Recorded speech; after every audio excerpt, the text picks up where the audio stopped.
বাংলাদেশের সবচেয়ে বড় সমস্যা সীমাহীন দুর্নীতি। আন্তর্জাতিক সম্প্রদায়ও চায় আমরা দুর্নীতিমুক্ত হই। দুর্নীতি থেকে মুক্ত হওয়া ছাড়া বাংলাদেশের কোনো গতি নেই। আমি বরাবরই বলে এসেছি, আমরা মহা সৌভাগ্যবান এক জাতি। পৃথিবীর মানচিত্রে আমাদের অবস্থানের কারণে বাংলাদেশ, ভারত, নেপাল ও ভুটান, দক্ষিণ এশিয়ার এই চারটি দেশ মিলে একটি যৌথ অর্থনীতি গড়ে তুলতে পারলে চার দেশই লাভবান হবে। নেপাল ও ভুটান আমাদের জলবিদ্যুৎ দিতে অত্যন্ত আগ্রহী, আমরাও নিতে আগ্রহী। বাংলাদেশের শিল্পাঞ্চল গড়ে তুলতে এর কোনো বিকল্প নেই। আমাদের রয়েছে এক বিস্তীর্ণ মহাসাগর। ভৌগোলিক অবস্থানগত কারণে আমাদের সামনে বিরাট অর্থনৈতিক সুযোগ এনে দিয়েছে। কুমিরা থেকে টেকনাফ পর্যন্ত দীর্ঘ উপকূলভূমি। এই দীর্ঘ উপকূল জুড়ে বিরামহীনভাবে অনেকগুলি আধুনিক প্রযুক্তি সমৃদ্ধ আন্তর্জাতিক মানের সমুদ্র বন্দর, শিল্প কারখানা, রপ্তানি প্রক্রিয়াজাতকরণ এলাকা স্থাপন করা গেলে পুরো অর্থনৈতিক অঞ্চলের ভবিষ্যৎ দ্রুত পরিবর্তন সম্ভব। নেপাল থেকে জলবিদ্যুৎ আনতে পারলে জীবাশ্ম জ্বালানির উপর আমাদের নির্ভরশীলতা কমবে। বর্তমানে বিশ্ববাসী পরিবেশ রক্ষায় সচেতন, তারা এটাকেই সর্বোচ্চ অগ্রাধিকার দিচ্ছে।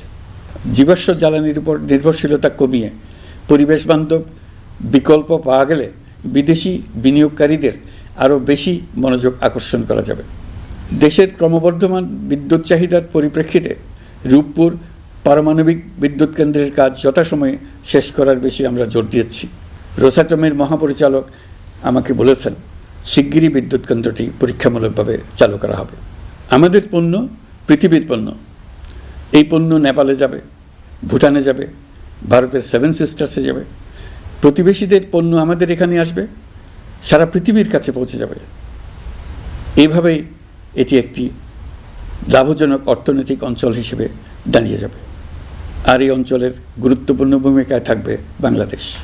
বাংলাদেশের সবচেয়ে বড় সমস্যা সীমাহীন দুর্নীতি।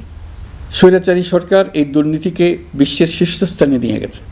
দুর্নীতির ফলে শুধু যে সবকিছুতেই অবিশ্বাস্য রকম ব্যয়বৃদ্ধি পাচ্ছে তাই না, এর ফলে সরকার ও জনগণের সকল আয়োজন বিকৃত হয়ে যায়। সরকারের লক্ষ্য, নীতিমালা, প্রাতিষ্ঠানিক আয়োজন, সরকারি কর্মকর্তাদের দায় দায়িত্ব যা কিছু কাগজে লেখা থাকে তার সব কিছু অর্থহীন হয়ে যায়। দেশ চলে অলিখিত আয়োজনে। সরকারকে চলতে হয়, ব্যবসায়ীকে চলতে হয়, শিল্পপতিকে চলতে হয়, বিনিয়োগকারীকে চলতে হয়, দেশের সকল নাগরিককে এই অলিখিত নিয়মে চলতে হয়। নাগরিককে এই অদৃশ্য জগতের সঙ্গে মোকাবেলা করে টিকে থাকার বিদ্যায় পারদর্শী হতে সাধনা করতে হয়। দৈনন্দিন জীবনে টিকে থাকা এবং সাফল্য অর্জনের জন্য একটা নতুন ভাষা আয়ত্ত করতে হয়। চারদিকে কী শব্দ বলা হচ্ছে, কাগজে কী লেখা হচ্ছে তা মনে মনে দ্রুত অনুবাদ করে তার মর্মার্থ বুঝে নিতে হয়। তা না হলে দৈনন্দিন সিদ্ধান্ত নেওয়া যায় না। সবচেয়ে বড় মুশকিল হলো এর কোনো অভিধান নেই।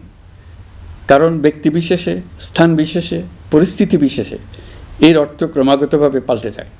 পুরো বিশ্ব বুঝে গেছে আমরা জাতি হিসেবে সততার পরিচয় বহন করি না। এটা শুধু জাতীয় কলঙ্কের বিষয় নয়, আন্তর্জাতিক বাণিজ্যে এটা আত্মঘাতী বিষয়। দেশবাসীর মতো আন্তর্জাতিক সম্প্রদায়ও চায় আমরা দুর্নীতিমুক্ত হই, কারণ তারা আমাদের সঙ্গে ব্যবসা বাণিজ্য সম্প্রসারণ করতে চায়। দুর্নীতিমুক্ত হতে না পারলে ব্যবসা বাণিজ্য কিছুই চলবে না। দুর্নীতি থেকে মুক্ত হওয়া ছাড়া বাংলাদেশের কোনো গতি নেই। অন্তর্বর্তী সরকার সকল কাজ দুর্নীতিমুক্ত করতে সর্বোচ্চ অগ্রাধিকার দিয়ে যাচ্ছে।